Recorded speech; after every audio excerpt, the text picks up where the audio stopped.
प्रेमा साई महाराज जी उन्हें धमकी मिली है। काफी बड़ी धमकी है। किस प्रकार की धमकी है, क्या कुछ सारा मामला है और क्यों आज काफी संख्या में लोग थाने के बाहर आकर खड़े हुए हैं, किस प्रकार की मांग को लेकर खड़े हुए, चलिए उनसे जुड़ते हैं और बातचीत करके जानते हैं। प्रेमा साई, तू मरने वाला है, मैं तुझे मारने वाला हूँ, मैं तेरी मौत बोल रहा हूँ। तू पुलिस के पास चले जा या अपने बाप के पास चले जा, तुझे कोई नहीं बचा सकता। तो इस तरह की धमकी और अनेक गाली, कम से कम 50-60 मैसेज होगी। धाम में एक व्यक्ति देसी कट्टा लेके घुस गया था और कह रहा था 10,000 में मैंने देसी कट्टा खरीद के लाया है। मातंगी धाम, बागेश्वर धाम और पंडोकर धाम, ये जितने दरबार चलाने वाले लोग हैं, मैं इन्हें खत्म करूँगा। तो भक्तजनों ने ही उसे पकड़ा था और हमने पुलिस के स्वाधीन भी उन्हें किया था, लिखित शिकायत भी दी थी, लेकिन पुलिस ने जो है प्रतिबंधात्मक कुछ ऐसी कार्रवाई होती है वो करके उसे छोड़ दिया और जो देशी कट्टा था वो भी गायब कर दिया। तो मैं सरकार से यही निवेदन करूंगा कि जो प्रोटोकॉल के लिए 2-4 गाड़ी देते हैं उससे काम नहीं चलेगा, क्योंकि धर्म की ध्वजा लेकर हमारे गुरुदेव चले हैं, तो सरकार को अपना 100% इधर ध्यान देकर इनकी सुरक्षा की व्यवस्था करनी चाहिए। हिंदुत्व की सरकार है, हिंदुओं की सरकार है और ऐसे में जिस प्रकार से लगातार अलग अलग जगहों में भी देखा जा रहा है कि धर्म के ध्वजा जो वाहक है, इन्हें जो जिस प्रकार से धमकियां मिल रही, इसे कैसे देख रहे हैं? इस वक्त 1024 न्यूज खबरों की दुनिया की टीम मौजूद है रायपुर के अभनपुर थाना के ठीक बाहर। क्यों मौजूद है, क्या कुछ सारा मामला है, वो आपको बताते हैं। दरअसल छत्तीसगढ़ में रहने वाले या फिर काफी सारे ऐसे भी लोग होंगे जो जानते होंगे कि छत्तीसगढ़ में एक काफी दिव्य धाम लगता है, माँ मातंगी दिव्य धाम। यहाँ पर पर्चे खोले जाते हैं और काफी सारे लोगों को उनके समस्या के बारे में बताया जाता है, साथ ही उसके निवारण के बारे में भी बताया जाता है। तो बिल्कुल इसी धाम के जो पीठाधीश है श्री प्रेमा साई महाराज जी, उन्हें धमकी मिली है। काफी बड़ी धमकी है। किस प्रकार की धमकी है, क्या कुछ सारा मामला है और क्यों आज काफी संख्या में लोग थाने के बाहर आकर खड़े हुए हैं, किस प्रकार की मांग को लेकर खड़े हुए, चलिए उनसे जुड़ते हैं और बातचीत करके जानते हैं। हमारे साथ में प्रेमा साई महाराज जी। महाराज जी, क्या बात हो गई कि आपको थाने तक आने पड़ गया आज? मुझे जो है एक धमकी भरा संदेश प्राप्त हुआ व्हाट्सएप पर 10 अप्रैल को कि प्रेमा साई, तू मरने वाला है, मैं तुझे मारने वाला हूँ, मैं तेरी मौत बोल रहा हूँ। तो पुलिस के पास चले जा या अपने बाप के पास चले जा, तुझे कोई नहीं बचा सकता। तो इस तरह की धमकी और अनेक गाली, कम से कम 50-60 मैसेज होगी, इतनी गाली गलौज दी गई है। तो मैं यात्रा पे था, तो मैंने सोचा जब मैं वापस आऊँगा तब अभनपुर में आके शिकायत करूँगा। तो मैं परसों ही वापस आया हूँ, तो आज मैं शिकायत देने आया थाने अभनपुर में। क्या बोला गया प्रशासन की तरफ से, किस प्रकार की आश्वासन आपको दी गई? टीआई साहब की तरफ से कहा गया है कि हम इसे साइबर क्राइम में भेजेंगे और इसके ऊपर उचित कार्रवाई करेंगे। बस इतनी बात। शुरुआती जांच में किस प्रकार की चीजें आ रही, कौन हो सकते हैं ये लोग या किसका ये काम हो सकता है, कहाँ का फोन नंबर बताया जा रहा है, तमाम प्रकार की चीजों में क्या अभी चीजें निकल कर के सामने? अभी तो हमने शिकायत दी है, लेकिन ट्रू कॉलर पे जो है हिलाल वानी नाम से शो हो रहा है, जो कि एक मुस्लिम नाम है और जम्मू कश्मीर का ये सीन दिखा रहा है ट्रू कॉलर पर। तो ये हो सकता है जम्मू कश्मीर से कोई मुस्लिम। क्या इसके पहले भी कभी आपके साथ में ऐसी कोई किसी प्रकार की चीजें हुई? लगातार धमकी भरे मैसेज तो आते रहते हैं इंस्टाग्राम पर, कमेंट बॉक्स में आए दिन मैसेज आते हैं, लेकिन हम सोचते हैं कमेंट बॉक्स में आ रहा है तो नज़रअंदाज हम कर देते हैं कि कमेंट बॉक्स में कोई भी कुछ भी बोल के चले जाता है। लेकिन हमें जो धमकी आती है वो, जिन्हें हम अल्पसंख्यक कहते हैं, मुस्लिम समाज के ही लोगों के द्वारा लगातार मारने की और गाली गलौज की धमकियाँ हमारे सोशल मीडिया के कमेंट बॉक्स में। एक वीडियो तो ऐसा था जिसमें 10,000 से अधिक मुस्लिम लोगों ने कमेंट किया, गाली गलौज और मारने की धमकियाँ भी थी उसमें। तो इस तरह से था। और इसके पहले पूर्व में 2 वर्ष पहले धाम में एक व्यक्ति देसी कट्टा लेके घुस गया था और कह रहा था 10,000 में मैंने देसी कट्टा खरीद के लाया है। मातंगी धाम, बागेश्वर धाम और पंडोकर धाम, ये जितने दरबार चलाने वाले लोग हैं, मैं इन्हें खत्म करूँगा। तो भक्तजनों ने ही उसे पकड़ा था और हमने पुलिस के स्वाधीन भी उन्हें किया था, लिखित शिकायत भी दी थी, लेकिन पुलिस ने जो है प्रतिबंधात्मक कुछ ऐसी कार्रवाई होती है वो करके उसे छोड़ दिया और जो देशी कट्टा था वो भी गायब कर दिया।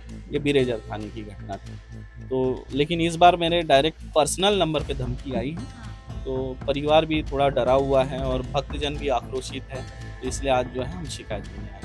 परिवार में कौन कौन है और अभी क्या कुछ स्थिति है? आप कितने परिवार को लेकर कितने चिंतित है, या खुद को लेकर कितने चिंतित है, या धाम को लेकर कितने? परिवार को लेकर तो बहुत चिंता रहती है, क्योंकि मैं लगातार प्रवास में होता हूँ, बहुत कम घर में रह पाता हूँ। अधिकतर समय मेरा पूरा सनातन धर्म के लिए होता है। कई बार तो ऐसा होता है कि मैं धाम से आता हूँ तो मेरा बेटा सोया हुआ होता है, जब बेटा स्कूल चले जाता है तो मैं उठता हूँ, और मैं उठता हूँ तो मैं धाम चले जाता हूँ तो बेटा घर आता है। मुलाकात भी अच्छे से नहीं हफ्ता भर में मुझे मेरे बेटे से मुलाकात नहीं हो पाती है। मैं सनातनियों के लिए काम कर रहा हूँ, जो दुखी पीड़ित भक्तजन है उनके लिए काम कर रहा हूँ। लगातार पूरे भारत में भ्रमण कर रहा हूँ, तो परिवार के साथ समय नहीं बिता पाता हूँ। तो परिवार यहाँ अकेला होता है, बच्चों की चिंता है, परिवार की चिंता है, डर सताता है कि कहीं कोई हमला ना कर दे, कोई असामाजिक तत्व घर ना पहुंच जाए, इसका भय तो हमेशा बना रहता है। खुद को लेकर तो मैं नहीं डरता हूँ। मैंने अपना जीवन सनातन धर्म को समर्पित कर दिया। आज मारे कल मारे मुझे कोई फर्क नहीं पड़ता, लेकिन आज इसलिए शिकायत देने आया हूँ क्योंकि मेरा जहाँ भी शिविर होता है 25-30 हज़ार 40 हज़ार कहीं 50 हज़ार की संख्या में भक्तजन होते हैं। वहाँ पे अगर कोई सुसाइड बम लेके पहुँच जाए, कुछ और घटना घटित हो जाए, तो ऐसी घटना घटित ना हो। मेरे भक्तजन जो हैं, धाम से जुड़े हुए श्रद्धालु जन हैं, सब सुरक्षित रहे। यही मांग है कि जहाँ भी शिविर हो वहाँ पे बम स्क्वाड के द्वारा पूरा स्कैन किया जाए, उचित बल प्रदान किया जाए और मेरे परिवार को सुरक्षा प्रदान की जाए, घर में मुझे सुरक्षा प्रदान की जाए और धाम में एक चौकी बैठनी चाहिए क्योंकि ये छत्तीसगढ़ का धाम है जहाँ पूरे भारतवर्ष से लोग आ रहे हैं। आज लोग सोशल मीडिया में सर्च करते हैं मातंगी धाम कहाँ है, छत्तीसगढ़ कैसे पहुँचे। तो छत्तीसगढ़ की जो गौरवशाली परंपरा है ये तो बहुत महान है, इसके लिए जितना कम करे हम मतलब कन बराबर नहीं है। लेकिन जैसे राम सेतु में एक गिलेरी ने भी अपना योगदान दिया था, तो हम सोचते हैं उस गिलेरी के ही भांति हम छत्तीसगढ़ की गौरवशाली सांस्कृतिक परंपरा को और आगे बढ़ाने के लिए हमसे जितना बन रहा है उतना प्रयास कर रहे हैं। जो लोग धर्मांतरित हो चुके हैं उन्हें घर वापसी करा रहे, घर वापस ला रहे हैं, धर्मांतरण के खिलाफ खुले से बोलते हैं, जन जागृति कर रहे हैं, धर्मांतरण क्यों नहीं करना चाहिए उन्हें समझाते हैं और लव जिहाद, लैंड जिहाद, अन्य प्रकार के जितने जिहाद है उसके बारे में बहन बहू बेटियों को, अपने सनातनी भाइयों को हम जागरूक करते हैं। लगातार शोभा यात्रा निकालते हैं, हिंदू एकता यात्रा, हिंदू जगाओ यात्रा निकाल रहे हैं। तो इससे कुछ असामाजिक तत्वों पेट में दर्द होता है। आप यही मानते हैं कि जिस भी प्रकार की धमकी आई है ये दो समुदाय में से ही किसी एक की तरफ से किसी एक की तरफ से हो सकता है। और लगातार जिस प्रकार से आप बाकी ऐसी सामाजिक मेरी किसी से कोई पर्सनल दुश्मनी नहीं है, मैं सबसे प्रेम भाव से रहता हूँ। कोई मेरा ऐसा शत्रु नहीं है कि कोई धमकी दे दे, और कोई मजाक भी नहीं कर सकता क्योंकि अगर मजाक करने वाला इतनी गंदी गंदी गाली गलौज ऐसा। क्या मानते हैं पिछली बार तो जिस प्रकार से कार्यवाही देखी गई थी और अब आज आप फिर से यहाँ पर आए, काफी सारे समर्थक आपके साथ में आए हुए, तो क्या मान रहे हैं प्रशासन की तरफ से, क्या उम्मीद आप करके चल रहे हैं कि कब तक कार्यवाही की जाएगी, कब तक आरोपी को पकड़ा जाएगा? देखिए, मैं यही कहना चाहता हूँ कि हिंदुत्ववादी सरकार है और भगवा ध्वज लेकर चलने वाली सरकार है, साधु संतों की सरकार है। इनसे बस यही एक मांग है, अपने छत्तीसगढ़ क्षेत्र के साधु संतों की रक्षा करे, सुरक्षा करे, क्योंकि आपकी पार्टी ही जो है वो धर्म ध्वजा लेकर चलने वाली, साधु संतों को लेकर चलने वाली सरकार है। और मुझे पूर्ण विश्वास है आरोपी को जल्द से जल्द पकड़ा भी जाएगा और हमें उचित सुरक्षा बल भी प्रदान होगा, ऐसी हमें आशा है सरकार से। काफी बड़ी संख्या में लोग आज यहाँ पर एकत्रित हुए हैं, क्या किसी हिंदू संगठन से भी लोग यहाँ पर आए हुए हैं? कौन कौन है वो थोड़ी जानकारी दें। हिंदू जागरण मंच से मयंक गोस्वामी जी आए हैं और इनके साथ जो अन्य लोग आप बताएंगे नाम कौन?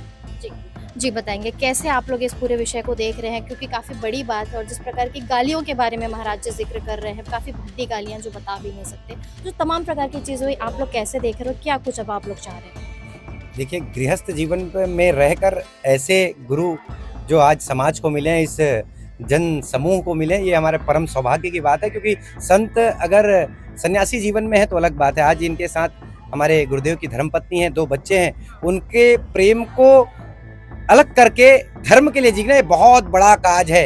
ये स्वयं इंसान जब करेगा ना तभी ये समझ आएगा।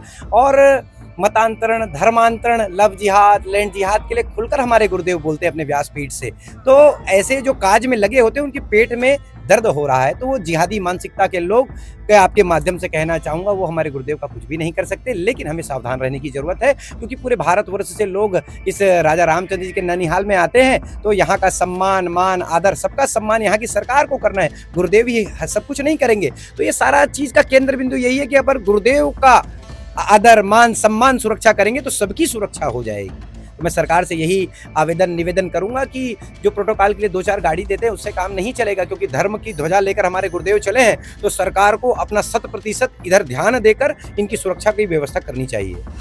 महाराज जी, ज़्यादातर इस प्रकार की बातें सामने आती कि हिंदुत्व की सरकार, हिंदुओं की सरकार है, और ऐसे में जिस प्रकार से लगातार अलग अलग जगहों में भी देखा जा रहा है कि धर्म के ध्वजा जो वाहक है, इन्हें जो जिस प्रकार से धमकियाँ मिल रही, इसे कैसे देख रहे हैं? देखिए क्या है, हिंदुत्ववादी सरकार है और कहीं ना कहीं हिंदुत्ववादी सरकार का प्रचार ही जो है साधु संत कर रहे हैं। तो ये लोग सोचते हैं कि साधु संतों को भी कहीं ना कहीं रोका जाए ताकि हिंदुत्ववादी सरकार को भी रोका जा सके। अगर हिंदुत्ववादी सरकार को रोकना है तो साधु संतों को रोकना पड़ेगा। तो कहीं ना कहीं उसी नज़रिए से जो है साधु संतों को धमकी दी जा रही है या उन्हें हानि पहुंचाने का प्रयास किया जा रहा है। जी, तमाम प्रश्नों को लेकर हम महाराज जी से जुड़े थे और इनसे तमाम प्रकार के प्रश्न किए गए, और साफ तौर पर इनका कहना है कि खुद को लेकर चिंतित नहीं है, लेकिन धाम में आने वाले श्रद्धालुओं को लेकर वो चिंतित है, परिवार को लेकर चिंतित है। अब देखने की बात यह है कि जिस प्रकार से सुरक्षा की मांग की गई है और जिस प्रकार की चीज़ें अभी तक निकल करके सामने, इसे पुलिस प्रशासन किस प्रकार से हैंडल करती है, आगे किस प्रकार की चीज़ें अब इस पूरे मामले को देखने के लिए मिलेगी, वो तो वाकई में आगामी समय बताएगा। फिलहाल इस पूरे विषय को आप सभी कैसे देख रहे हैं, कमेंट सेक्शन में जाकर कमेंट करके जरूर बताएं। ग्राउंड जीरो से मैं निधि, धन्यवाद। फेमस है महाराज के द्वारा एक शिकायत की गई है, जिसको उन्होंने बताया है कि जब वो केरल के दौरे पे थे तो एक व्हाट्सएप मैसेज आया है जिसमें उन्हें धमकी दिया गया है जांच मामले के संबंध में। इसी संबंध में उन्होंने एक ज्ञापन दिया है और उसको जो भी है वो साइबर के माध्यम से पता करेंगे कि किस मोबाइल से कब कैसे है ना उनको धमकी मिली है, वो जांच का विषय है। कब की घटना है ये, कब धमकी मिली थी? उनके कहने के हिसाब से वो 10 अप्रैल के आसपास बता रहे हैं, जब केरल के दौरे में थे। क्या कुछ कहा गया जांच संबंधी, क्या कुछ जांच का विषय है, उसको बताएंगे। जो आरोपी है उसका नाम बता पाएंगे क्या? नहीं, अभी तो ज्ञापन दिए हैं आवेदन, जैसी जांच हो जाएगी तो पता चलेगा। सर, फोन के माध्यम से किस माध्यम से उनको धमकी मिला है, क्या मैसेज? व्हाट्सएप मैसेज आया उनके पर्सनल व्हाट्सएप।